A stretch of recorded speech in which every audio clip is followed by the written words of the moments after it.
Laura Stout here, your proactive health, mind, body strategist. Today my health tip is a health tip and a challenge. And I did this actually to my husband years ago. And I sent him to the grocery store, which doesn't happen very often, but I sent him to the grocery store and I wanted bread. This is years ago, obviously, when I actually ate bread. I don't eat bread anymore. And I said, okay, here's the deal. I need bread, but the kicker is it can only be 5 ingredients. And it has to be, and the ingredient label, you have to be able to read everything on that ingredient label. He was like, okay, I can do that. So he comes home with nothing. And I was like, what happened? He's like, I couldn't follow that. There was nothing that was 5 ingredients or less, and there was nothing that I could read on the labels. So I came home with nothing. So that's what is in most food. Most food has an ingredient list a mile long, and half of it is so toxic you can't even read it. And maybe that you can read it. Sure, you're really smart. You can read those 100 words or whatever, letters that turn into words that most people can't read. But most of the time, if you can't read it, it's toxic and it's chemicals. So I would highly advise against it. So my challenge for you is when you go to the grocery store to read all your nutritional labels. And if there is ingredients in that nutritional label that you do not know what it is, you can't buy it. I know this is going to be a challenge for some of you. Others, it's going to be a piece of cake. The other thing is 5 ingredients or less. I really recommend to people don't eat things that have over 5 ingredients.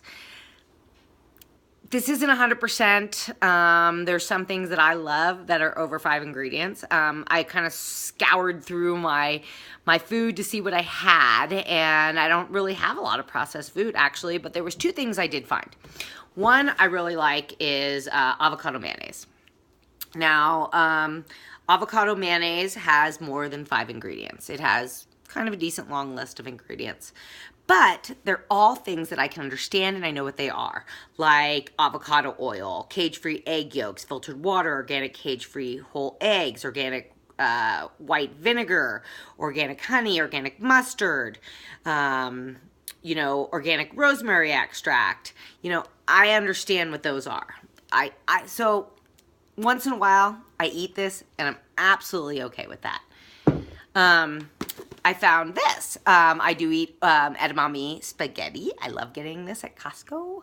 And it has 1 ingredient. Organic edamame green soybeans. Love that. Right? Totally good. I can totally have that. So, can you do this?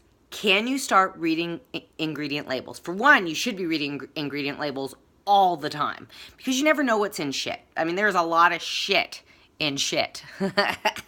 So, read your ingredient labels. That's number 1. Number 2, you got to be able to understand what's in your food. So, if you are reading it and you don't know what that word means, most likely it's a chemical shitstorm. Stay away from it. You don't want to put something in your body that you don't know what it is. Okay, you guys? That is so important. Do not put things in your body that you do not know what they are, because guess what? If you don't know what they are, your body doesn't know what they are. It's not going to assimilate it. It's not going to digest it.